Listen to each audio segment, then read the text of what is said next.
Era a antevéspera do Natal. Mulher rica, poderosa, acostumada a mandar, decidir e ser obedecida. Sob um céu pesado, carregado de chuva e silêncio, sua carruagem avançava lentamente. Cada roda que girava parecia anunciar algo que ainda não tinha nome. Uma escolha seria feita por alguém que tinha poder. E toda escolha, cedo ou tarde, pede resposta. Naquela noite, uma decisão seria tomada. Uma decisão que não terminaria ali. Porque há escolhas que atravessam o tempo, não se apagam com os anos, não morrem com o corpo. O que parecia apenas autoridade era, na verdade, o início de uma dívida. E toda dívida, cedo ou tarde, é cobrada. Há leis que não se esquecem, não se apagam. Fique até o final, porque essa história não fala apenas de uma vida. Ela fala do que acontece quando ninguém acredita que será chamado a responder. O fim não acontece quando a vida termina. Se você se interessou, peço que se inscreva no canal, deixe seu like, compartilhe o vídeo. Eu sou a Mari e você está no canal Palavra Crítica. Na véspera de Natal de 1856, sob um céu carregado e uma chuva persistente, Dona Maria Augusta Correia da Silva regressava à sua fazenda às margens do rio Paraíba. Vinha da corte após quase um ano de descanso e ostentação, trazendo consigo amigos escolhidos, prontos para desfrutar da hospitalidade farta que a sua fazenda permitia. Assim que a carruagem parou, os 62 escravizados da casa foram chamados um a um. Aproximaram-se humildes, muitos sorrindo por dever, outros com o olhar cansado de quem já não esperava nada na vida. Na ampla sala, Dona Maria Augusta acomodou-se em sua velha poltrona, colocando sobre um estrado que lhe garantia um domínio visual absoluto. Dali, observava todo, como quem avalia bem. Louvado seja nosso Senhor Jesus Cristo, sinhá, diziam ajoelhados. Louvado seja, respondia ela com frieza, que gelava mais que a chuva lá fora. Passaram velhos de cabelos brancos, homens calejados pelo campo, mulheres marcadas por dores silenciosas, jovens e crianças.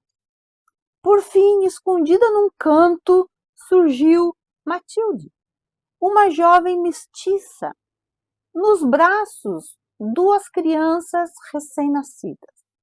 Ao seu lado, atento como um animal de guarda, o capataz. Foi a última a se aproximar. Dona Maria Augusta levantou-se levemente, rígida, e chamou o capataz para junto de si. Antes que Matilde pudesse pronunciar qualquer palavra, a voz da senhora cortou o ar. Guarde suas crias na senzala e encontre-me no terreiro. Precisamos conversar. Matilde obedeceu sem questionar. Sabia que perguntas não lhe eram permitidas. Pouco depois, sob a noite que já se adensava em sombras, a jovem apresentou-se no pátio. A chuva engrossara e o vento trazia ao longe o ronco grave dos trovões. Guiada pelo capataz, seguiram até a margem do rio Paraíba, agora volumoso, indomável, transbordando como se refletisse a fúria contida naquela cena. Dona Maria Augusta fitou Matilde com os olhos duros. Diga-me de quem são essas crianças que nasceram na minha ausência. São de Nhosico, senhora. Miserável! Gritou ela tomada de cólera. Meu filho jamais me daria semelhante desgosto. Negue essa infâmia. Não posso, não posso, respondeu Matilde em pranto. A fazendeira olhou ao redor como se o próprio mundo fosse cúmplice da sua decisão. Nunca mais verá essas crianças que eu odeio. Sinhá, pelo amor de Deus, não me separe dos meus filhos, implorou a jovem, caída de joelho no chão. Não quero mais você aqui. Essas crias serão vendidas. Não me expulse, sinhá. Desavergonhada, vociferou. A partir de hoje você está livre. Matilde ergueu o rosto confuso. Livre? Livre para trabalhar em outro lugar e, quem sabe, comprar esses rebentos malditos, completou Dona Maria com ironia cruel. Entre lágrimas, Matilde ainda encontrou forças para suplicar. Ajude-me, sinhá. Darei meu sangue para reaver meus filhos. A resposta veio como uma sentença final. Dona Maria apontou para o rio revolto. Está livre. Atravesse o rio e desapareça da minha frente. Não, sinhá, tenha piedade. Eu não posso morrer. Mas a piedade não habitava aquele coração. E, a um simples gesto, o capataz ergueu o chicote e estalou nas costas da jovem. Matilde perdeu o equilíbrio e foi lançada às águas escuras. Socorro! Meu Deus, valei-me, Nosso Senhor! Gritou enquanto a correnteza a levava. Em poucos instantes, apenas o silêncio da noite acompanhava o corpo de uma mulher descendo o rio abaixo. 100 anos se passaram. Na antevéspera do Natal de 1956, em Passa Quatro, sul de Minas Gerais, Dona Maria Augusta Correia da Silva vivia novamente na terra. O nome era o mesmo, a essência também, mas agora vestia outro corpo e outra realidade. Não era mais a senhora de terras, mas era uma mulher simples, lutando diariamente ao lado do marido para garantir o pão. Conhecia na própria pele as privações que um dia impusera a tanto. Era mãe, sonhava, sofria. Naquela noite chuvosa, pensava nos filhos e no Natal que se aproximava, quando a tempestade se intensificou. A água começou a invadir a casa humilde. Desesperada, saiu com o marido e as crianças, mas o volume crescia rápido demais. Tudo era arrastado. À sua frente erguia-se um rio súbito, violento, imenso. Num instante de terror absoluto, foi separada do companheiro e dos filhos. O grito que saiu da sua alma atravessou o tempo. Socorro! Socorro, meu Deus! Valei-me, Nosso Senhor. Minutos depois, apenas o corpo de uma mulher seguia levado pela corrente. Sob o mesmo silêncio da noite, a antiga senhora do Vale do Paraíba quitara, enfim, a dívida contraída perante a lei divina. O que você achou dessa história? Ela é verdadeira. Claro que com nome trocado. Deixe seu comentário. O que você acabou de ouvir não é apenas uma história, são situações que ainda hoje acontecem. Pode não ser na minha ou na sua família, mas infelizmente é ainda muito comum mundo afora. Um querendo derrubar o outro, um querendo ter o que é do outro, é a nossa ganância, nosso orgulho e vaidade.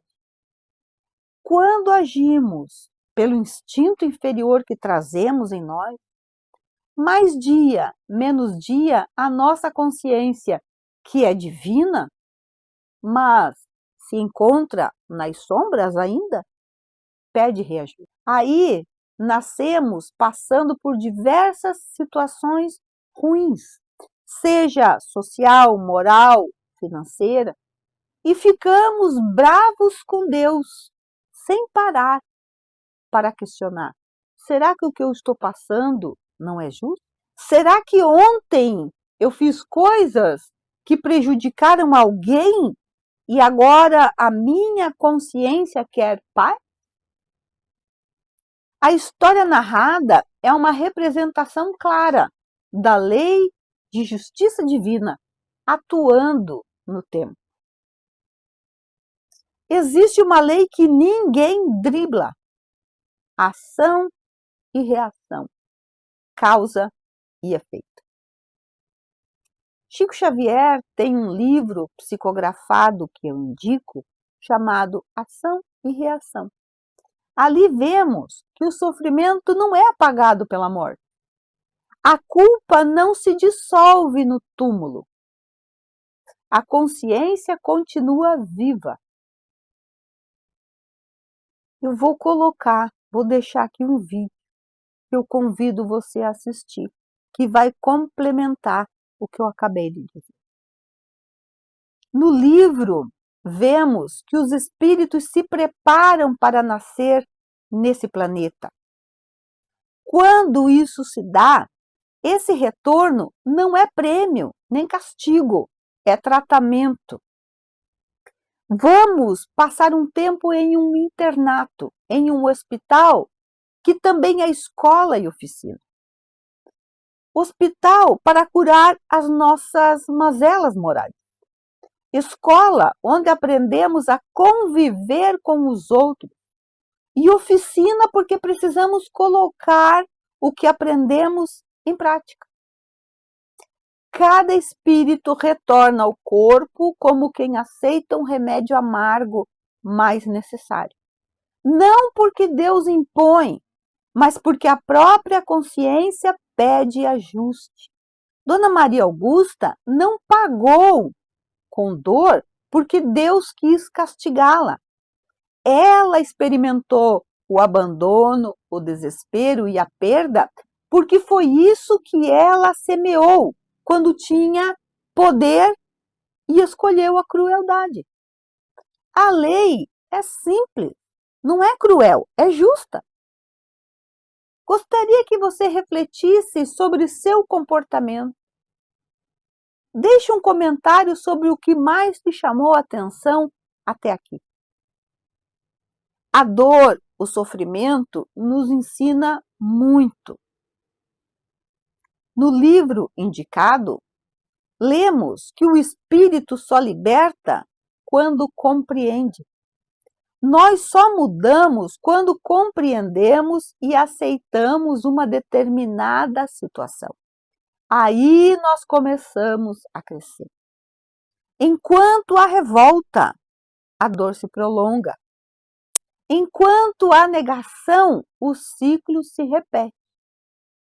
A personagem dessa história precisou atravessar o mesmo tipo de morte que provocou, o mesmo medo, a mesma sensação de impotência.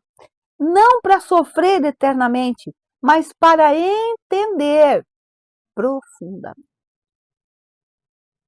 Porque entendimento gera transformação. E transformação encerra débito que pede ressarcimento. Você acredita no ditado que diz: "Aqui se faz, aqui se paga"? Deixe seu comentário. Ah, faz favor, já deixa o like e se inscreva se ainda não for inscrito. Volta! O renascimento aqui é necessário para o progresso moral do espírito. A justiça da reencarnação não está no fato de que ninguém sofre sem propósito. Não sei se falei certo.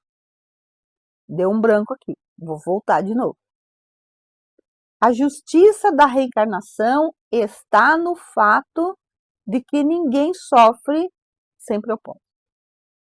Deus não cria destinos trágicos. Nós criamos. Mas Deus permite o retorno, permite a reparação e permite o recomeço. Se não houvesse reencarnação, onde estaria a justiça? Como explicar crianças que sofrem? Lares de dor, provas desiguais. A reencarnação explica tudo com coerência. Agora a pergunta inevitável: o que você tem feito com o poder que possui? Porque poder não é só riqueza, é autoridade emocional, é silêncio conveniente, é omissão, é desprezo. Toda vez que você fere alguém, sabendo que fere, toda vez que você se beneficia da dor alheia, toda vez que você cruza os braços diante da injustiça, algo se registra, não fora, dentro de nós, nem é aqui, é na consciência. Deixe nos comentários o que você tem feito com o poder que possui. Eu faço perguntas Agora entendi por que as pessoas não fazem comentário nos meus vídeos. porque são perguntas que exigem sinceridade da nossa parte e talvez se expor. Escreve lá assim, ó. Um amigo de um amigo de um amigo faz isso. Aí ninguém vai saber que é você. Tenta lá, escreve alguma coisinha. Vamos lá, vamos lá. A boa notícia é que quando estamos vivos, né, nesse corpo, o débito é administrável. O bem sincero suaviza caminhos. A reparação consciente encurta provas. A humildade interrompe ciclos longos de dor. Não estamos condenados. Estamos em aprendizado. Se essa história te tocou, não foi por acaso. Ela não veio te assustar, veio te acordar. A justiça divina ela não falha. A misericórdia divina nunca abandona. Se você errou, há um caminho de volta. Se você caiu, há retorno. Se você sofre, há sentido. Não vá embora agora. Assista mais alguma coisa, tem tanta coisa boa no meu canal. Eu vou deixar uma sugestão de vídeo aqui para você.